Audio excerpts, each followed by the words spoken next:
Helvetia, votre assureur suisse.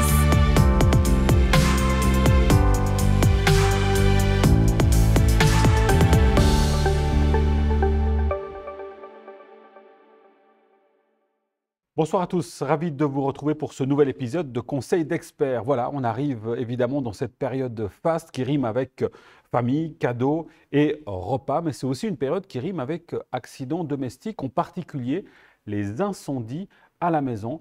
Eh bien, on va parler prévention sur ce sujet avec notre expert Nicolas Gaudin. Bonsoir Nicolas. Bonsoir.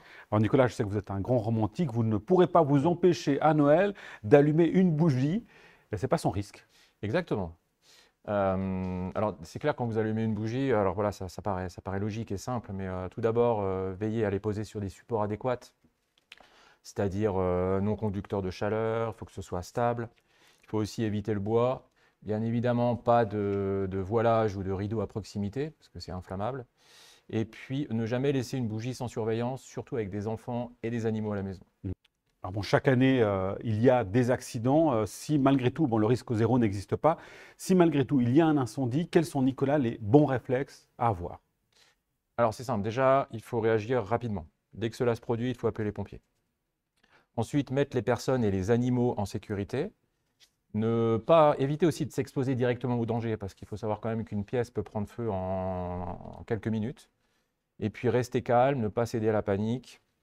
Une fois que la situation est évaluée correctement, si c'est possible, essayez d'étouffer le feu, donc soit avec une couverture anti-feu, un linge humide ou avec un extincteur. Autre chose aussi, bien évidemment, ne pas oublier de prévenir quand même les voisins et les colocataires, au cas où.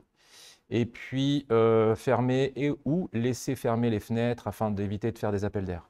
Là aussi, des éléments de bon sens. Et puis, il s'agit surtout de ne pas se mettre en danger et de ne Directement. pas avoir la mauvaise idée de jouer les héros dans ce genre Oui, limité en tout cas. de cas. Absolument. Bon, au lieu de la bougie, on peut quand même préférer une bougie électrique, par exemple. Oui. Mais là aussi, les appareils électriques, il faut faire très attention. Alors oui, aujourd'hui c'est clair qu'on a des solutions alternatives comme les bougies ou les guirlandes en LED, voilà, qui sont de très bonne facture.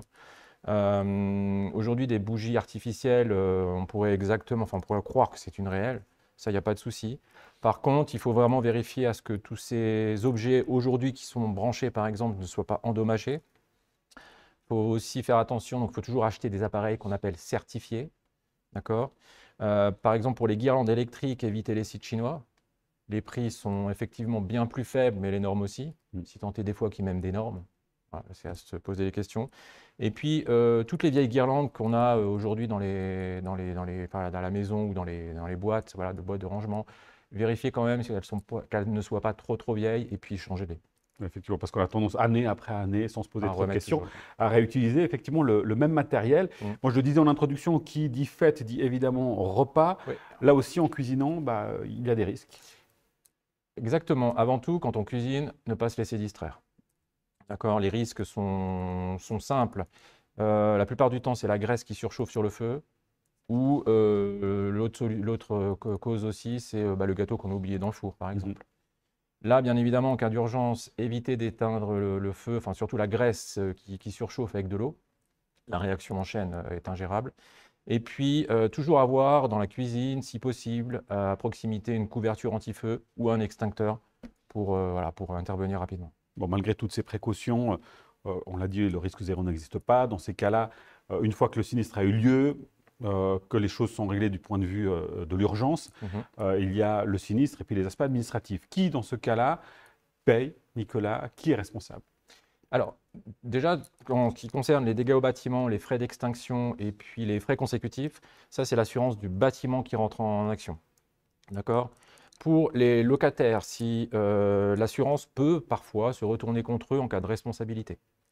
Si cela s'avère vrai, c'est leur responsabilité civile privée qui prendra en charge les dommages. En ce qui concerne le mobilier, le mobilier, lui est couvert via l'assurance inventaire du ménage.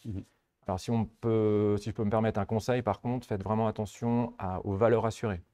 Essayez de faire en sorte que ce soit la somme exacte pour éviter la sous-assurance. Et puis, quand je parle de somme exacte, j'entends aussi bien sur le bâtiment que sur le ménage. D'où l'importance de faire régulièrement un point pour mettre à jour finalement la Exactement, valeur de exactement. son mobilier notamment. Merci beaucoup Nicolas Godin pour ces explications. Merci à vous de nous avoir suivis. Maintenant que les conseils pratiques de prévention ont été donnés, il ne reste plus qu'à profiter pleinement des fêtes de fin d'année. Bonne fête à vous Nicolas. Merci. Et merci à vous également. Bonne fête.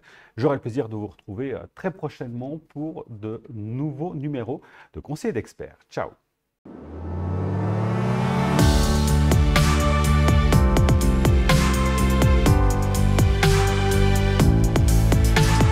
Helvetia, votre assureur suisse.